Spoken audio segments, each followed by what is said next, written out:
Welcome, beloved friend. This testimony is one of those rare stories that stirs the soul, a moment that challenges what we thought we knew and opens our eyes to the transforming power of Jesus. As you watch, take a moment to let each scene sink in. Feel the weight of the story, the breakthrough, and the undeniable grace that changes everything. We'd love to hear from you. Tell us where you're watching from and share how this journey speaks to your heart. Your thoughts, reactions, and reflections help spark the kind of conversations that inspire faith, healing, and deeper understanding.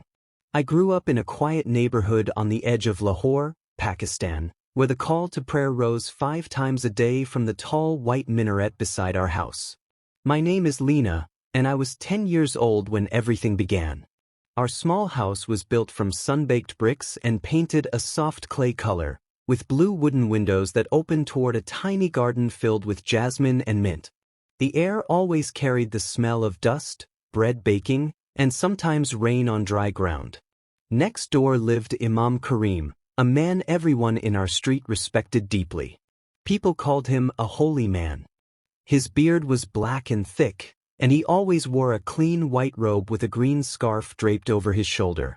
His voice carried through the whole neighborhood when he spoke in the mosque, calm yet powerful. His wife, Fatima, was gentle and kind, often dressed in soft-colored shawls that fluttered in the breeze. She used to smile at me whenever I walked by. But after some time, she stopped appearing outside. My mother whispered that Fatima had fallen seriously ill. Doctors from Lahore and even one from Islamabad had come, but none could explain her sickness. Some neighbors said it was her heart.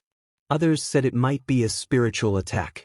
I didn't understand such things. I only saw that their home had grown quieter, and that Sarah, their only daughter, no longer laughed like before.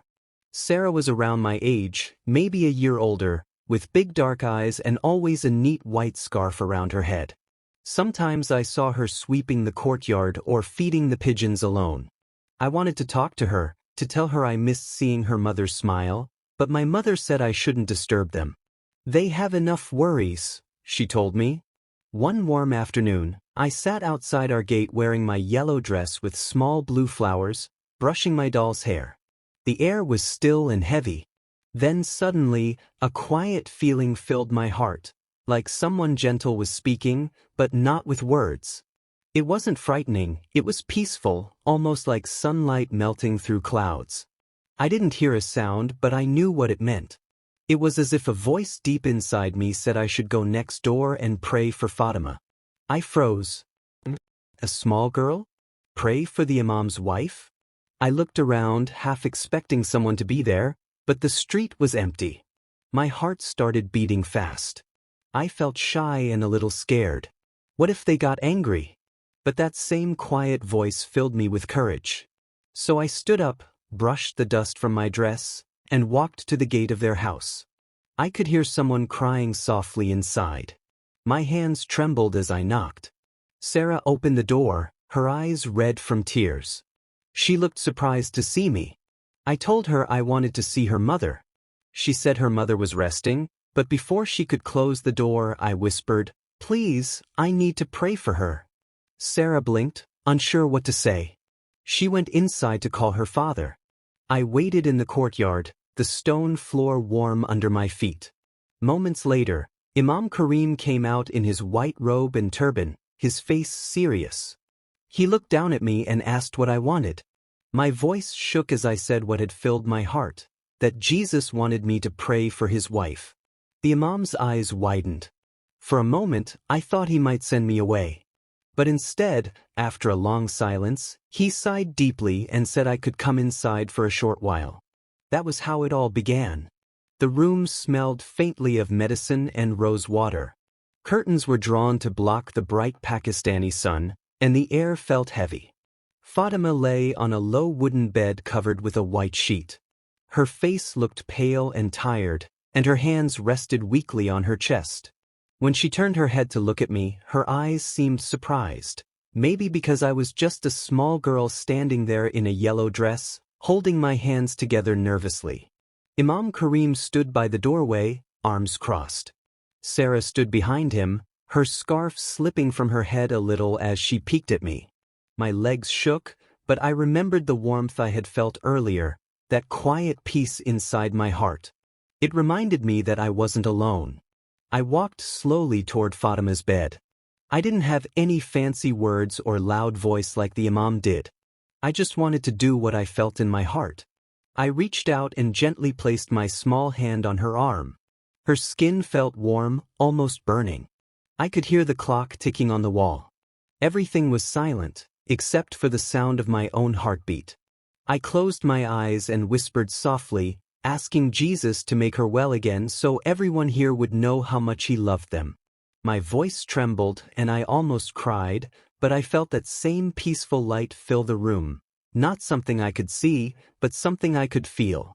It was calm, warm, and real. Then, something strange happened. Fatima suddenly took a deep breath, a sharp, startled gasp. Her body shook, and her eyes opened wide. She sat up, pressing her hand to her chest. Tears filled her eyes. For a few seconds, no one moved. The Imam rushed forward, shocked, calling her name. "Are you in pain?" he asked. But she shook her head quickly, looking at her hands in wonder. She began to laugh, not loudly but softly, like someone who just woke up from a long dream. Then she started to cry, covering her face. Sarah ran to her mother and hugged her tightly, crying too. I stepped back, unsure what to do.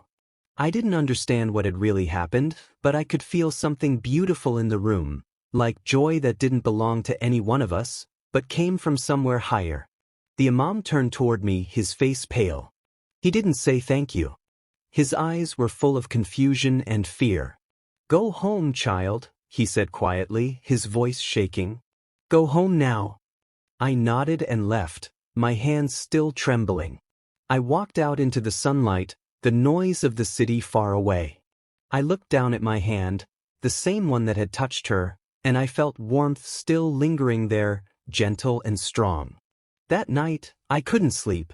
I kept thinking about what had happened. I didn't understand everything, but I knew it was real. And deep inside, I also knew this was only the beginning. The next morning in our neighborhood in Lahore, the air buzzed with whispers. I didn't need anyone to tell me, I could feel something had changed. When I stepped outside to fetch water from the tap, women standing by the lane turned to look at me. Their eyes were wide, some curious, some suspicious. I heard one woman whisper to another, "That's the Christian girl who went into the Imam's house yesterday." I tried to ignore them and walked home quickly. My mother was already waiting at the door, her face worried. She had heard everything. "Lena," she said softly, "what did you do there yesterday?" I told her the truth. Every word. How I felt that quiet voice in my heart, how I prayed, and how Fatima suddenly got better.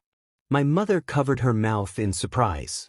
She sat down slowly, her eyes filling with tears, not of fear, but awe. She whispered, "God's hand was there." Then she looked at me with both pride and concern. "But you must be careful. Not everyone will understand." By afternoon, the story had spread beyond our street. Some people said Fatima had been healed by medicine. Others said it was a trick. But most of them said it was something strange, even dangerous. The Imam himself didn't speak to anyone for a whole day. But late that evening, I saw him leaving his house, walking quickly toward the mosque. His face looked troubled, his robe flowing behind him. The next day, things turned darker. A few men came to our house. They didn't knock softly. My father opened the door, and they spoke in harsh tones. They said the Imam believed I had done some sort of magic, that my prayer was not from God but from an evil spirit. My father stayed calm and tried to explain, but they didn't want to listen. They warned him to keep me away from their homes. When they left, I sat beside my mother, frightened.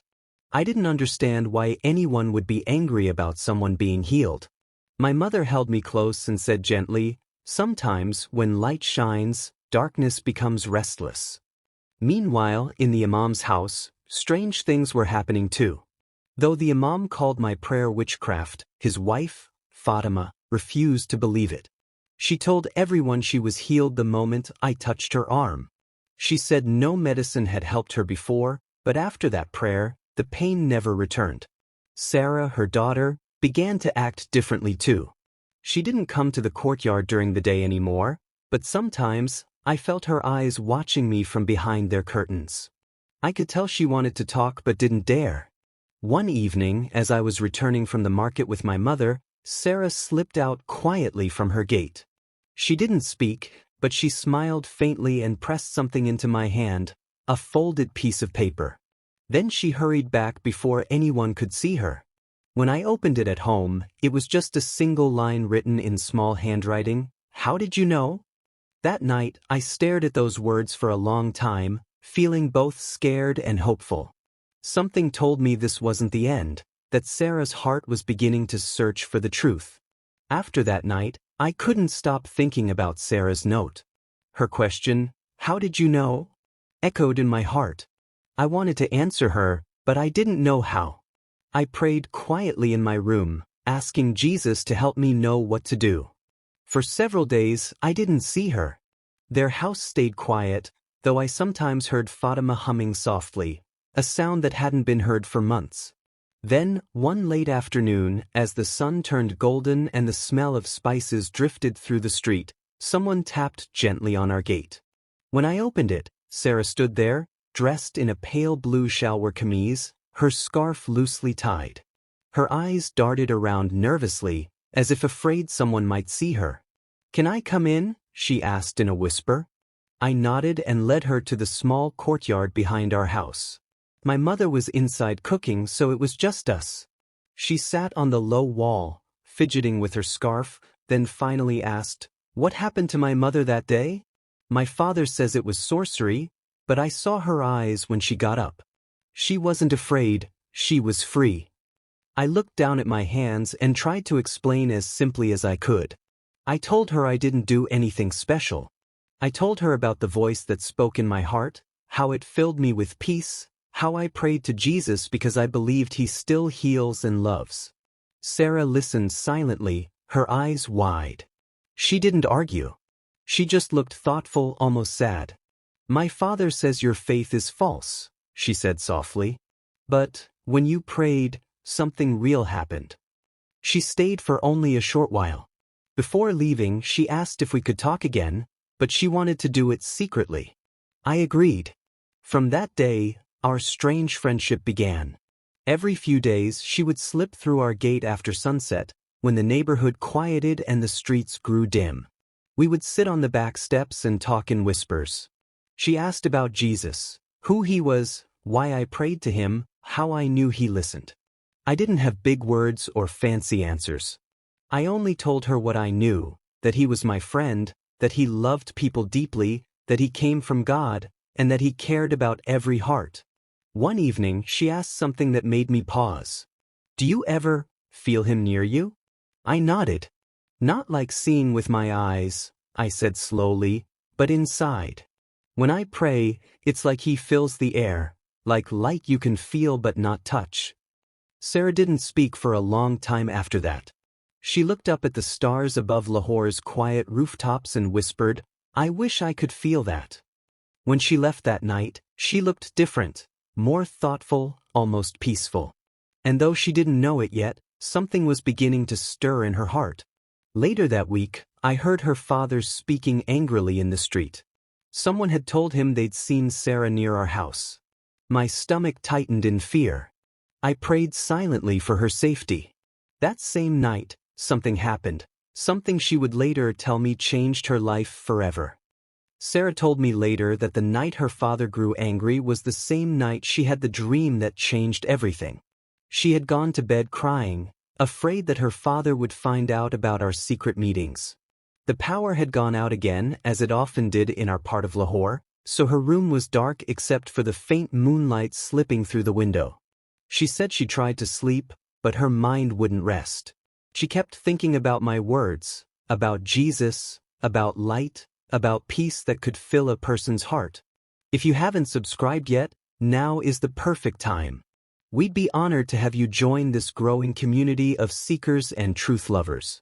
As you follow along with this powerful testimony of transformation, we invite you to engage with the community. Let us know where you're watching from and share your thoughts on how his journey resonates with you. Your reactions and comments help create a meaningful dialogue around life-changing experiences like these. Sometime before dawn, she drifted off. Then the dream came. She said it was like stepping into sunlight after a long tunnel. The air was bright, warm, and full of peace. She found herself standing near a river, clear as glass, surrounded by soft green grass. She wasn't alone. There were people dressed in white all around, their faces glowing like they had never known sadness. Then she saw me standing there, wearing the same yellow dress I had worn the day I prayed for her mother. But beside me stood someone else, tall, shining brighter than the sun, yet gentle and calm. Sarah said she couldn't see his face clearly, but light flowed from him like living water. She felt no fear, only love. She said I turned to her in the dream and smiled, and though my lips didn't move, she somehow heard me calling her name. Then the bright man beside me looked toward her, and in that moment, she understood without words that he knew her completely. Every thought, every tear, every question in her heart. She said he didn't speak with sound, but the message came clear inside her soul, that he loved her, that he had been waiting for her, that his light was for everyone who would come to him. When she woke, tears covered her face. Her heart beat fast, but not from fear, from joy. The morning call to prayer echoed faintly outside, but she said it sounded different that day, distant and hollow compared to the voice she had heard within her heart. She sat up and whispered to herself, "It was him." Later that day, she came to see me. I was sitting in the courtyard washing vegetables when she appeared at the gate, her eyes red from crying but her face shining with excitement. She ran to me and held my hands tightly. "Something happened," she said in a trembling voice. "I saw you. I saw him. I don't know how to explain it, but he let me know he loves me." I listened silently, feeling a deep stillness around us, as if heaven itself was listening. I told her quietly that it was real, that Jesus often spoke to people's hearts in ways no one else could understand.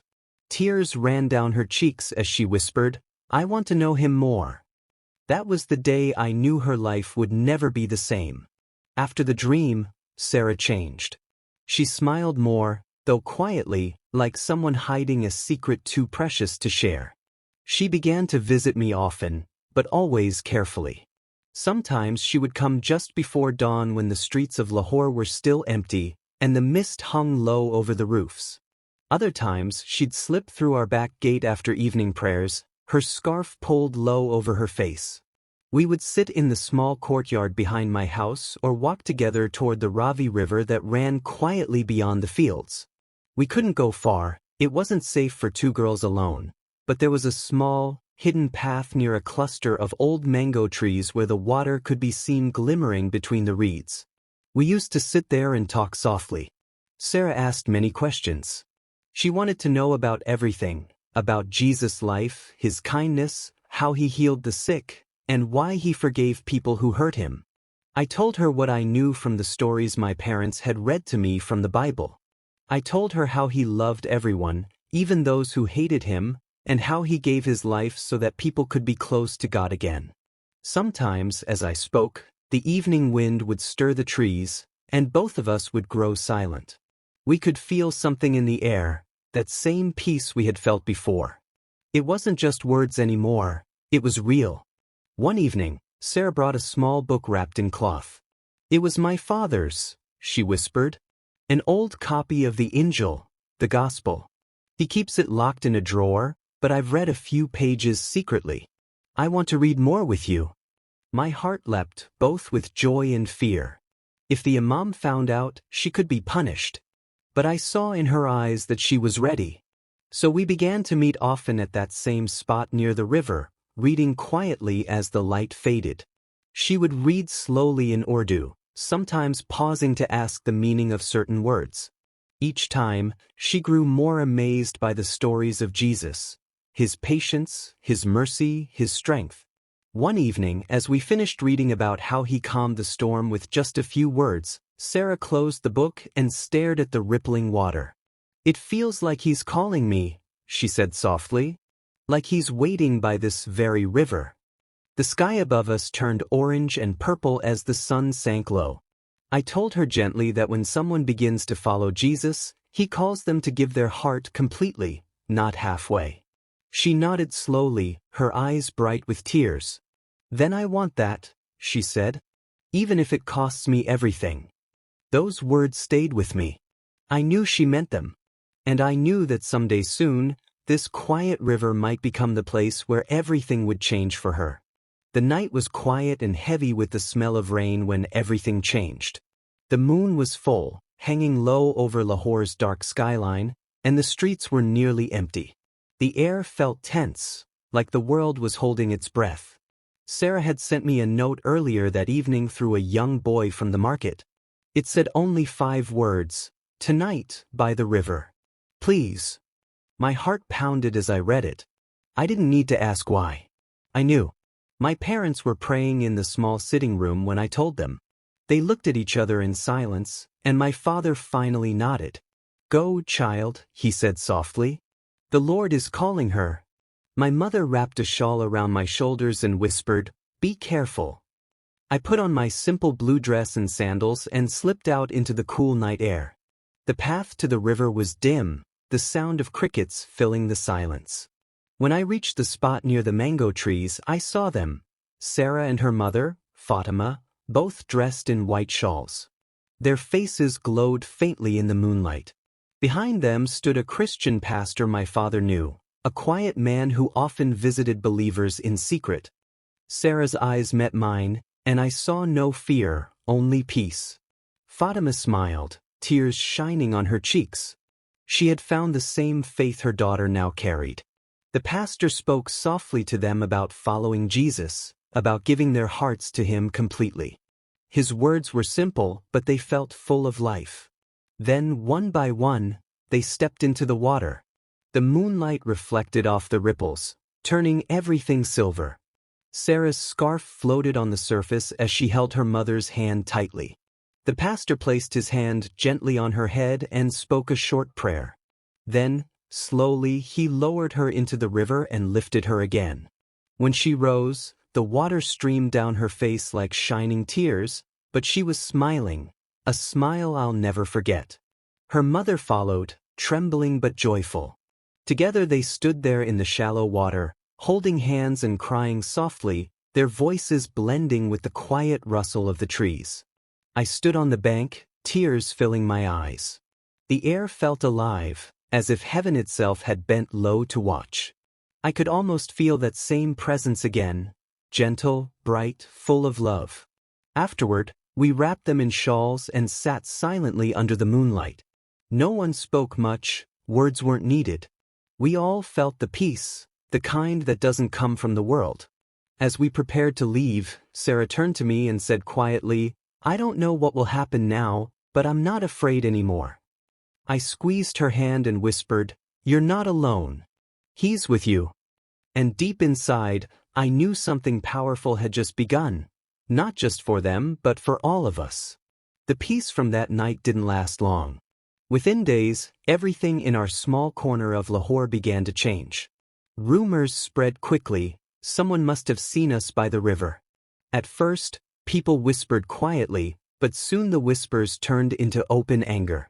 Men came to the imam's house, shouting. I could hear their voices from across the wall. They demanded to know why Fatima and Sarah were missing prayers at the mosque, why they no longer recited verses aloud in the courtyard. The imam himself had not known what had happened at the river, and when he found out, he was heartbroken and furious. He shouted that his wife and daughter had been deceived, that I had bewitched them. The next day he sent men to our home. They banged on our gate, their torches flickering in the early evening. My father opened the door calmly, but they shouted in his face, calling us traitors. One of them pointed at me and said, "That girl brings danger to this neighborhood." My mother pulled me close as my father stood firm. He didn't fight, he only said, "We follow peace, not trouble." They left, but their threats hung heavy in the air. Across the wall, things were worse. Sarah told me later that her father locked her and her mother inside for 2 days. He begged them to return to their old faith, to deny what they now believed. But Fatima remained calm. She prayed quietly even when he shouted. Sarah said she felt strength that wasn't her own, like an invisible hand holding her heart steady.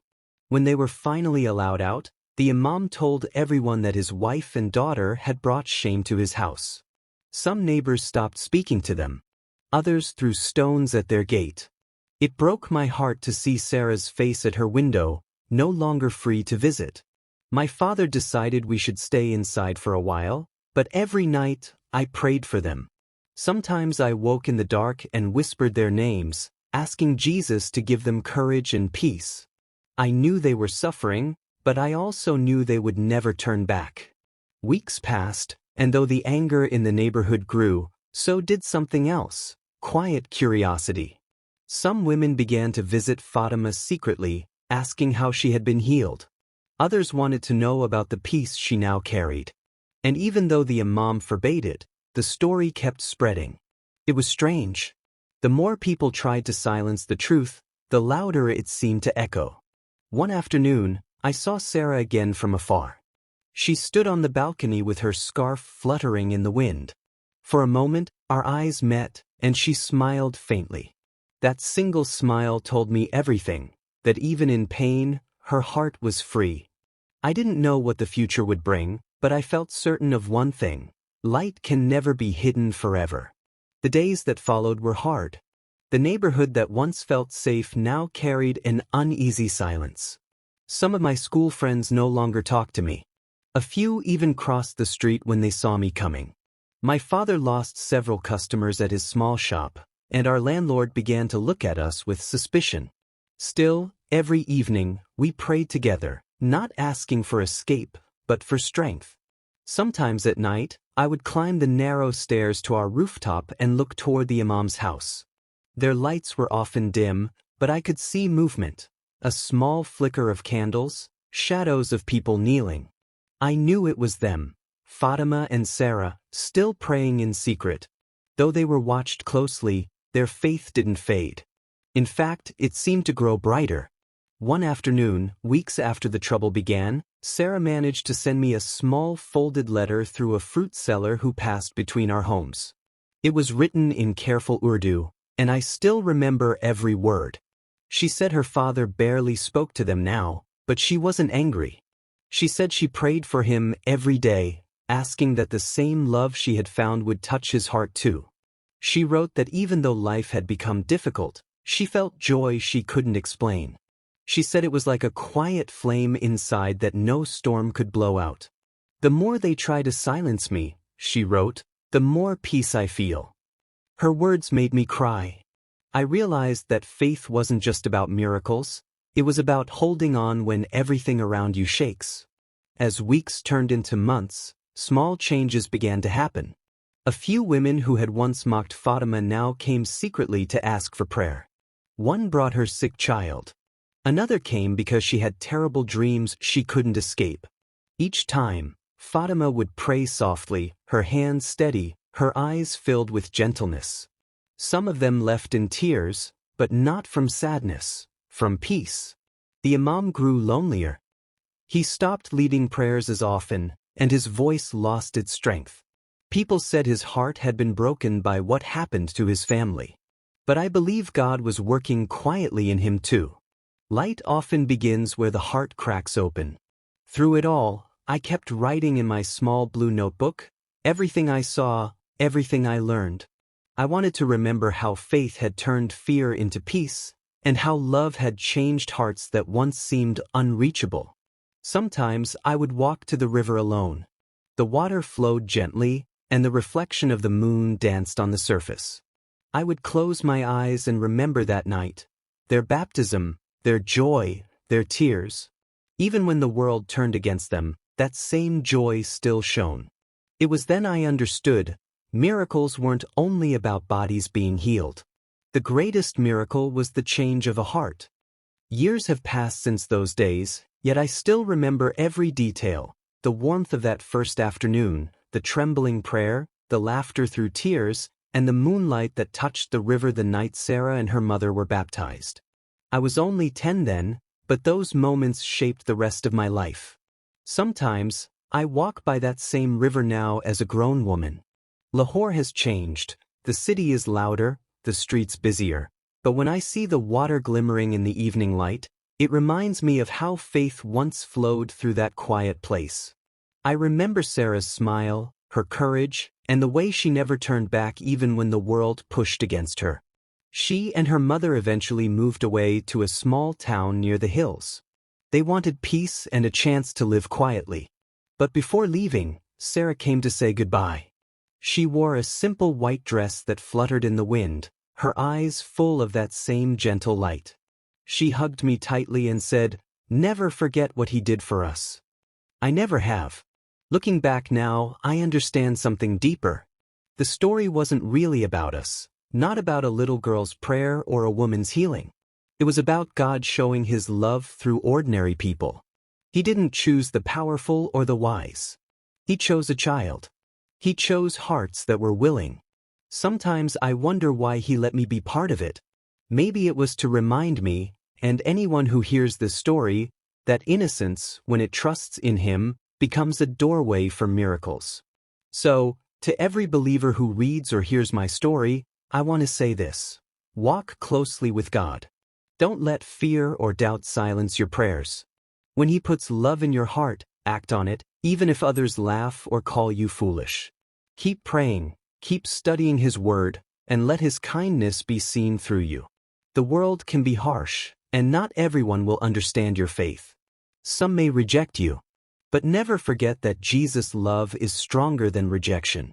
His light shines brightest in dark places, sometimes through the smallest acts, sometimes through the quiet courage of a child. If you ever feel alone, remember Sarah by the river, her hands lifted toward the moonlight, whispering prayers no one else could hear. Remember that love, real love, never hides. It grows, it endures, and it changes hearts.